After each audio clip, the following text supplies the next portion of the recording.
बच्चों देखो ये एनसीईआरटी बुक का चैप्टर जो लाइंस एंड एंगल है उसका हम एग्जांपल नंबर 4 कर रहे हैं न्यू एनसीईआरटी के हिसाब से। पेज नंबर क्या है?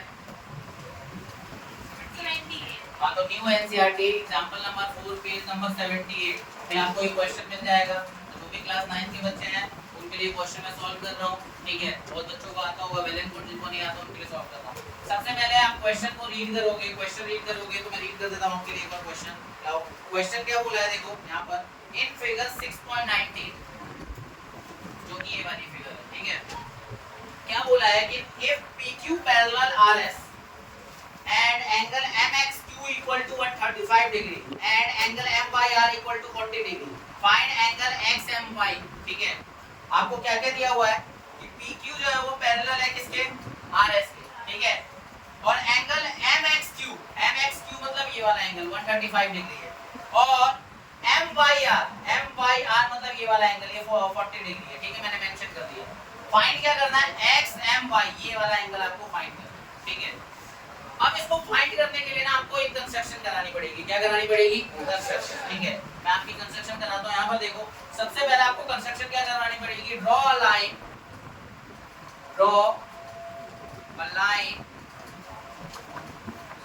आप कोई भी लाइन ड्रॉ कर सकते हो कीवर्ड के अलावा। क्या नाम लूं मैं, बताओ क्या? ए बी ले लूं? Draw line A B, draw line A B parallel to PQ, ठीक है। Parallel to PQ and parallel to RS, ठीक है। आई बात समझ? मैंने क्या करा, एक लाइन ली जो कि इसके पैरेलल है और ये इसके पैरेलल है, तो ये आपस में पैरेलल हो जाएगा, तो मैंने डायरेक्टली लिख दिया। वो lines parallel to one and to same line are parallel to one and वो वाला कांसेप्ट लगा के मैंने डायरेक्टली ये चीज कर दी। तो मैंने एक के पैरेलल बनाया तो ऑटोमेटिक दूसरे के पैरेलल होगा। कौन सी थ्योरम से? Lines parallel to same lines are parallel to one and, ठीक है। अब इसके बाद करते हैं सॉल्यूशन, ठीक है। ध्यान से देखो हमें क्या निकालना है? XMY निकालना है, ठीक है, ठीक है। अब XMY निकालने के लिए आप तो देख सकते हो कि जो PQ है वो पैरेलल है किसके? AB के, ठीक है। साथ में XM is a transversal. XM क्या है हमारा?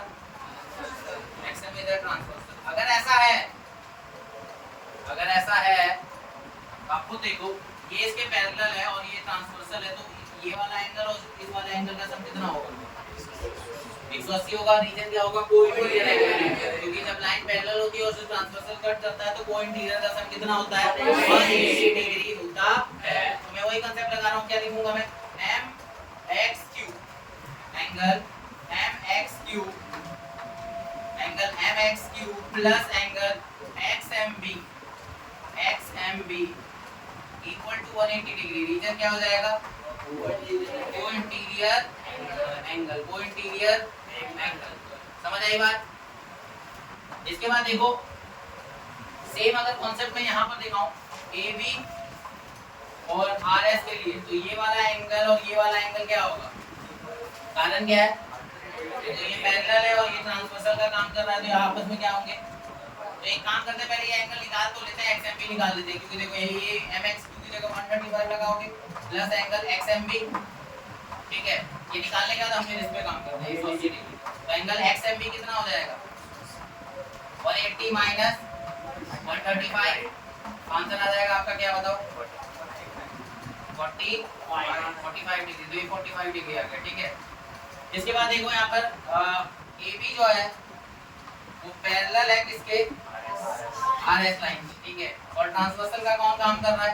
MY is a transversal. तो इस केस के हिसाब से, इस पैरेलल लाइन और ट्रांसवर्सल के हिसाब से दो एंगल बराबर होने वाले हैं। कौन से दो एंगल मैं आपके सामने अभी लिख के बता रहा हूँ? वो है YMB, angle YMB equal to angle MYR। Reason क्या हो जाएगा? Alternate interior angle AIA। मैं ये AI लिख रहा हूं तो इसका मतलब यही है कि जब लाइन पैरेलल और ट्रांसवर्सल उसे कट करता है तो ऑल्टरनेट इंटीरियर एंगल बराबर होते हैं। उसी बेसिस पे मैंने ये बात लिखी है। AIA का मतलब ऑल्टरनेट इंटीरियर एंगल। तो यहाँ पर एक बात होता है, MYR है कितना? 40 डिग्री, है ना। तो एंगल YMB कितना हो जाएगा? 40 डिग्री। कितना हो जाएगा 40 डिग्री। तो हमारे पास ये एंगल आ गया। लेकिन हमें तो निकालना क्या है, एक्स एम वाई निकालना है। तो अगर आप खुद देखो ध्यान से, एक्स एम वाई जो है वो किसके बराबर में आपको अभी दिखाता हूँ। एक्स एम वाई जो है ये पूरा है, और इस वाले को हम बोल रहे हैं एक्स एम बी। क्या बोल रहे हैं एक्स एम बी। और इसमें अगर मैं जोड़ दूं, ऐड कर दूं वाई एम बी को भी, ये टोटल क्या बन जाएगा एक्स एम वाई बन जाएगा। हाँ या नहीं? पक्का? एक्स एम बी मेरा कितना आया था 45 degree, plus Y M B कितना आया था 40 डिग्री। चेक करो आंसर क्या आ रहा है, 85 डिग्री आ रहा है क्या? Just check in your books, answer are correct और नॉट। समझ आ गई बात? ठीक है,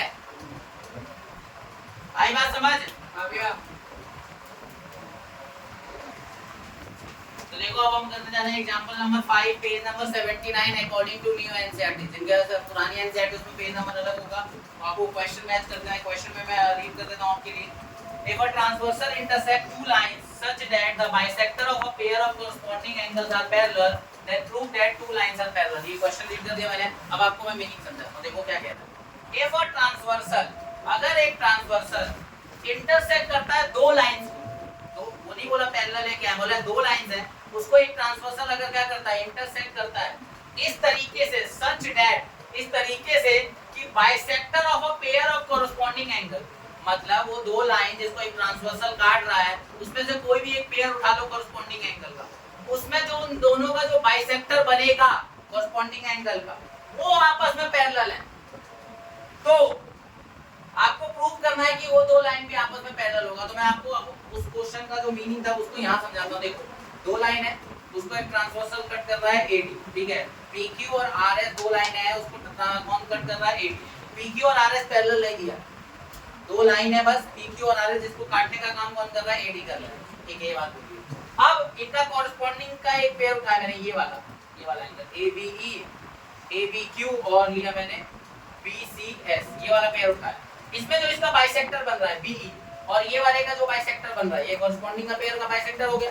ये आपस में पैरेलल दिया है, मतलब बी जो है वो सीजी के पैरेलल दिया है। अब आपको प्रूव क्या करना है, ये जो लाइन है ना जिसको ट्रांसवर्सल काट रहा था शुरू में, ये पीक्यू और आरएस क्या है पैरेलल।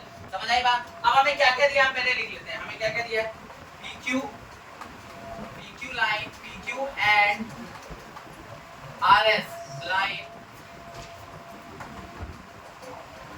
are intersected by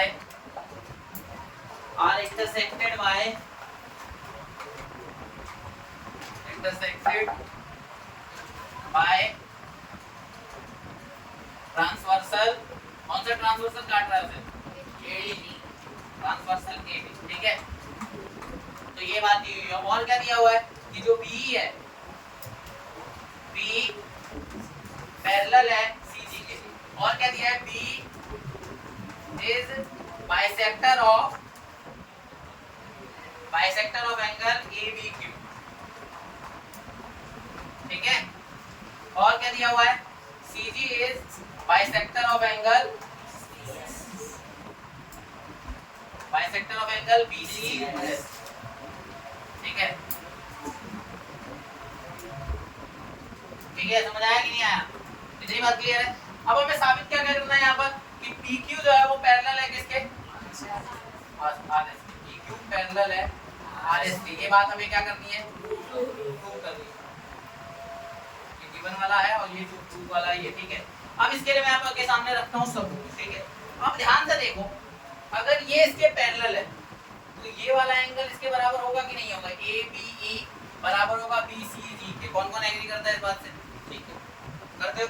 अच्छा ध्यान से देखो, ABGE जो है वो किसका आधा है, ABQ का। कारण क्या है, क्योंकि B का है बाइसेक्टर। तो मैं पॉइंट्स लिखना स्टार्ट करता हूं, ठीक है। पहली बात लिखता हूं मैं सबसे पहले, एंगल ABE जो है वो बराबर है एंगल BCG के। कारण क्या है, BCG के कारण ये है कि हमारा यहाँ पर B जो है वो पैरेलल है CG के, और यहाँ पर एक ट्रांसवर्सल है, इसको कट कर रहा है, BC कह लूं या AD कह लूं, और BC इज अ ट्रांसवर्सल। तो आप खुद देख लो,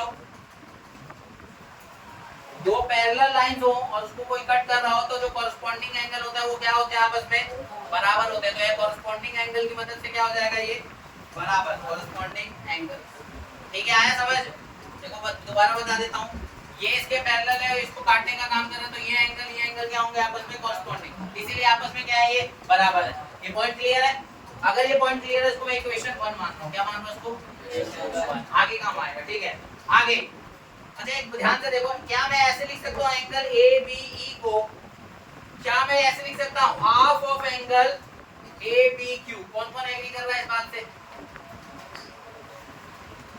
देखो ए बी क्यू का ही तो आधा है, कारण क्या है, रीजन क्या हो जाएगा इसका, because B is bisector of angle A B Q का वो बाइसेक्टर, तो जाहिर सी बात है कि ए बी जी जो होगा वो ए बी क्यू का आधा होगा। क्लियर है? इसको मैं मानता हूँ सेकंड पॉइंट, मतलब सेकंड इक्वेशन, पॉइंट नहीं सेकंड इक्वेशन। सेम इसके लिए बी सी जी जो होगा, एंगल बी सी जी वो क्या होगा, एंगल बी सी जी को देखो ध्यान से, वो क्या होगा, आधा होगा किसके, एंगल बी सी एस के। रीजन क्या हो जाएगा, because CG is bisector of angle BCS। Clear? यहाँ तक क्लियर है? इसको इक्वेशन क्या मानेंगे हम लोग, थर्ड। ये हमारी इक्वेशन थर्ड। ठीक है, अब ध्यान से देखो,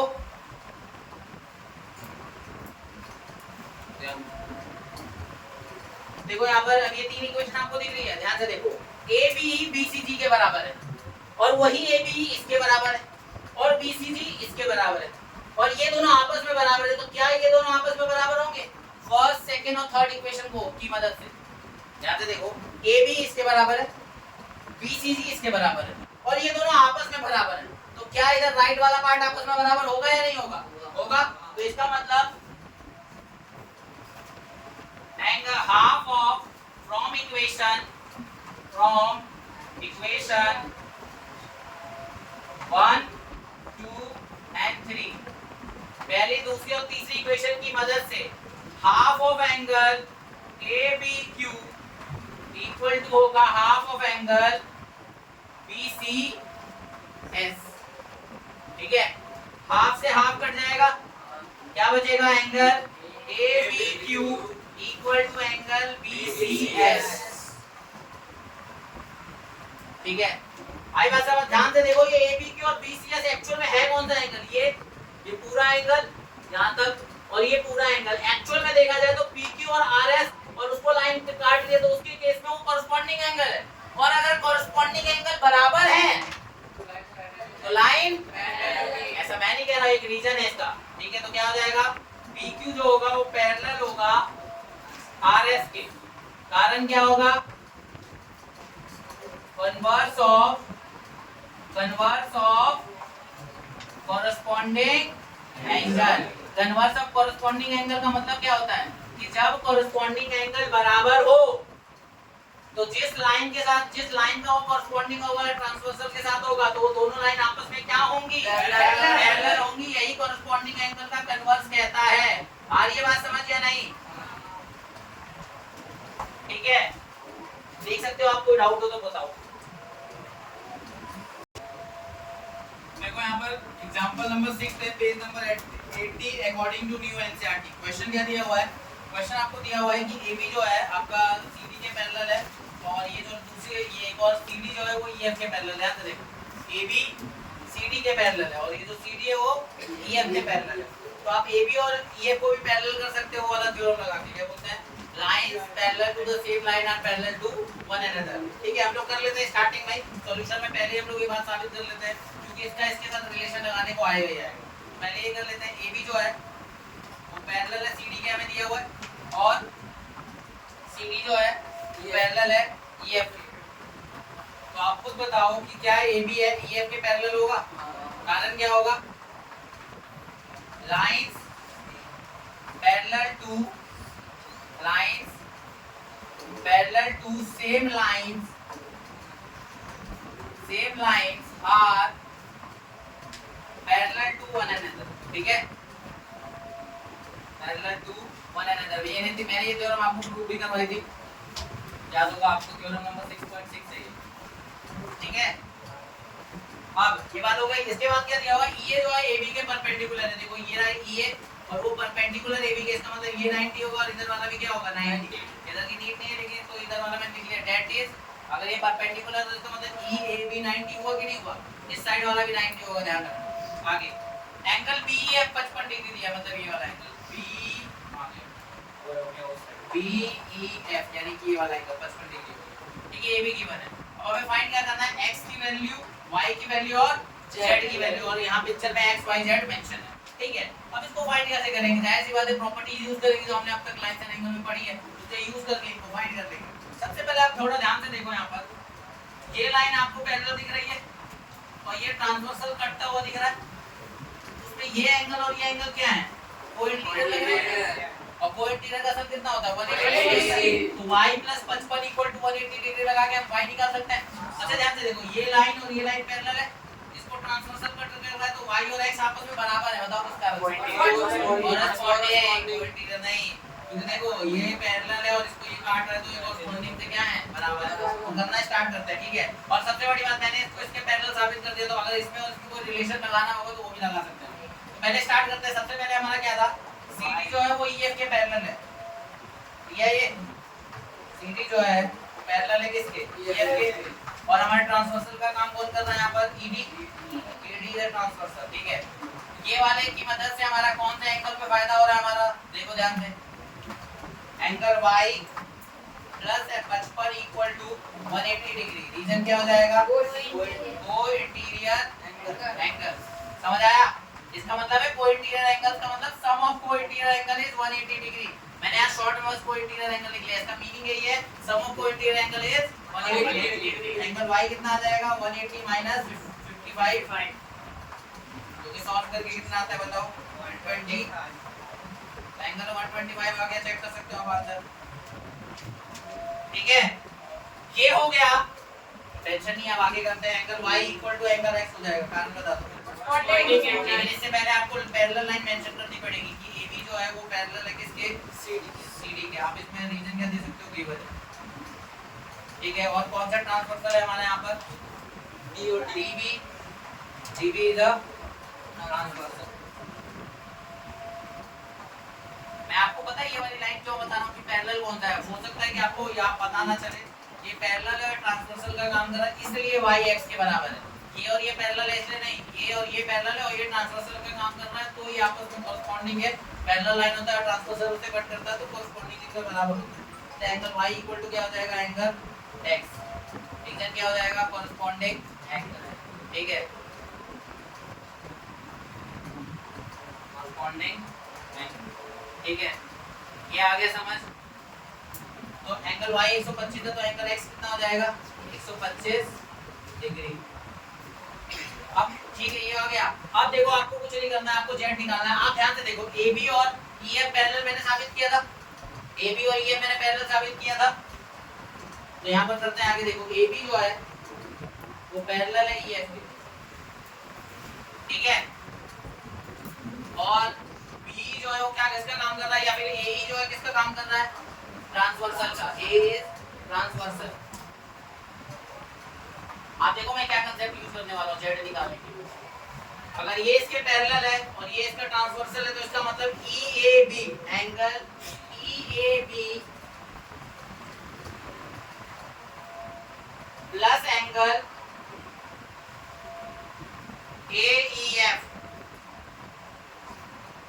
= 180 डिग्री, रीजन हो जाएगा कोइंटीरियर एंगल, सही है, बताओ।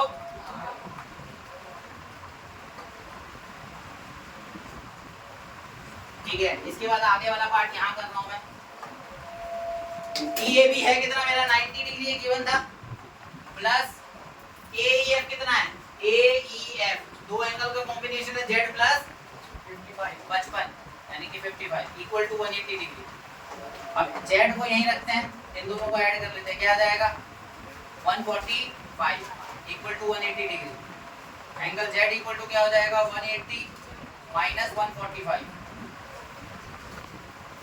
एंगल Z कितना हो जाएगा माइनस करो 45 डिग्री।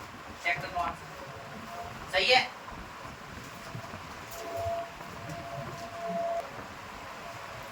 देखो यहाँ पर क्वेश्चन क्या दिया हुआ है 6.2 का क्वेश्चन 5 पेज नंबर 81 है। According to NCERT chapter lines and angle, ठीक है।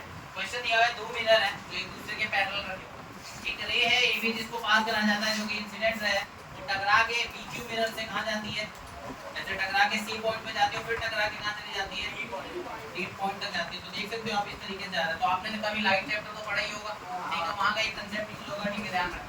यहाँ पर रिफ्लेक्शन का आपको फिनोमेना देखने को मिल रहा है। लाइट का कौन सा फिनोमेना देखने को मिल रहा है, और ये आपको दो मिरर दिख रहे हैं ना, इसका ये रिफ्लेक्टिंग सरफेस है और इस वाले मिरर का ये रिफ्लेक्टिंग सरफेस है, ठीक है। और ये रे ऐसे टकरा के ऐसे जा रही है, इंसिडेंट रे इस वाले मिरर के लिए रिफ्लेक्टेड है, इस वाले मिरर के लिए इंसिडेंट रे हो गई, तो फिर ये क्या हो गई रिफ्लेक्टेड रे। इतनी बात क्लियर है।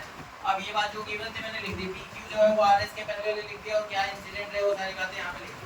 प्रूफ क्या करना है कि जो ये वाली रे है और ये वाली रे है AB और CD क्या है एक दूसरे के पैरेलल, ये हमें साबित करना है, ठीक है, कोई दिक्कत नहीं। इसको साबित करने के लिए हमें करानी पड़ेगी क्या कंस्ट्रक्शन। क्या कंस्ट्रक्शन करानी है हमें, BE ड्रॉ करना है।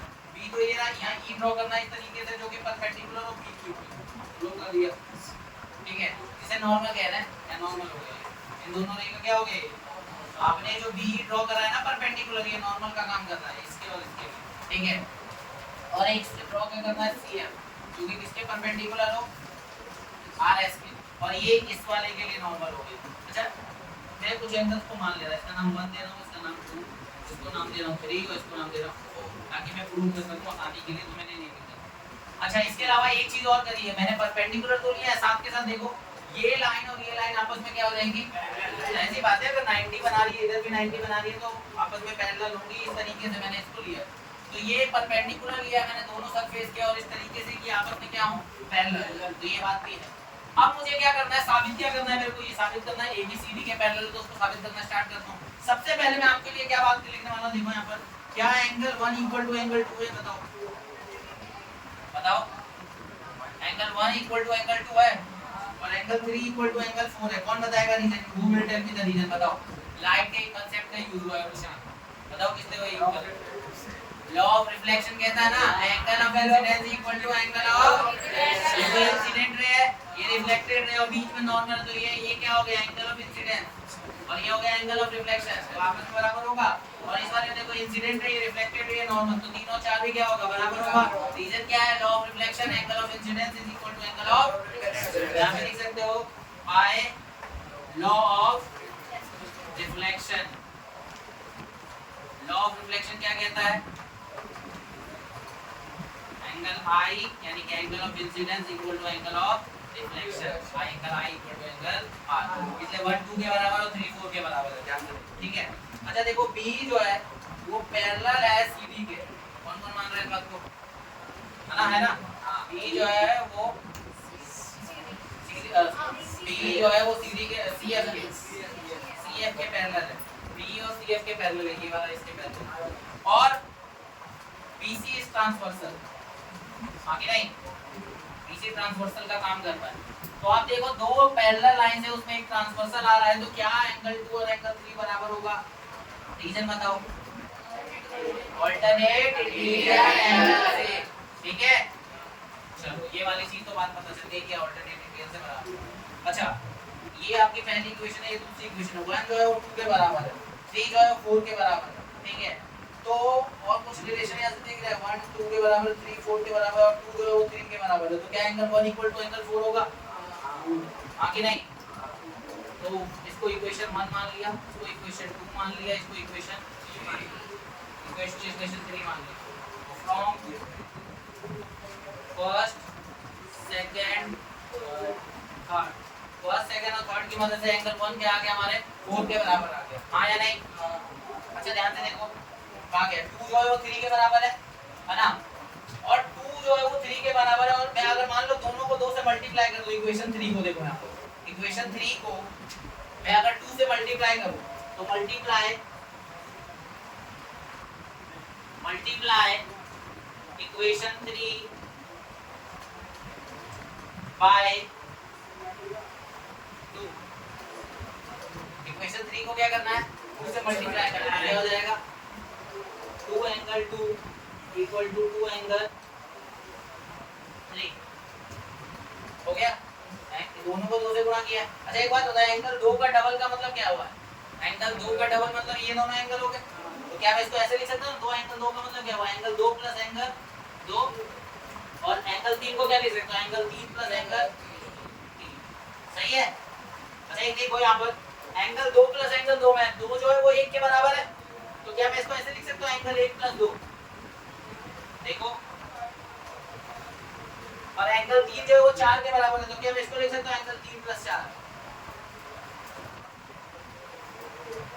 ठीक है, अगर ऐसा लिख सकता हूं तो एंगल 1 और 2 जो है वो क्या बना रहा है, ए बी सी। तो एंगल ए बी सी हो जाएगा ये, तो 1 और 2 ही तो मेरा ए बी सी है, इक्वल टू 3 और 4 क्या है मेरा, डी सी बी। आप कुछ सोचो, अगर पैरेलल साबित करना है तो मुझे क्या साबित करना पड़ेगा, कोई ना कोई एंगल जो पैरेलल बना सके हो। तो ये वाला देखो, ये पूरा एंगल और ये पूरा एंगल जो है ये क्या है इस वाली लाइन के लिए, अल्टरनेट इंटीरियर एंगल है। तो मैं कह सकता हूं कि AB जो है वो पैरेलल हो जाएगा CD के, कैसे by converse of alternate interior angle, by converse of alternate interior angle क्या होता है, इसका मतलब ये होता है कि जब अल्टरनेट इंटीरियर एंगल बराबर होते हैं तो जो लाइंस होती हैं वो क्या होती हैं, पैरेलल होती हैं। आया समझ या नहीं?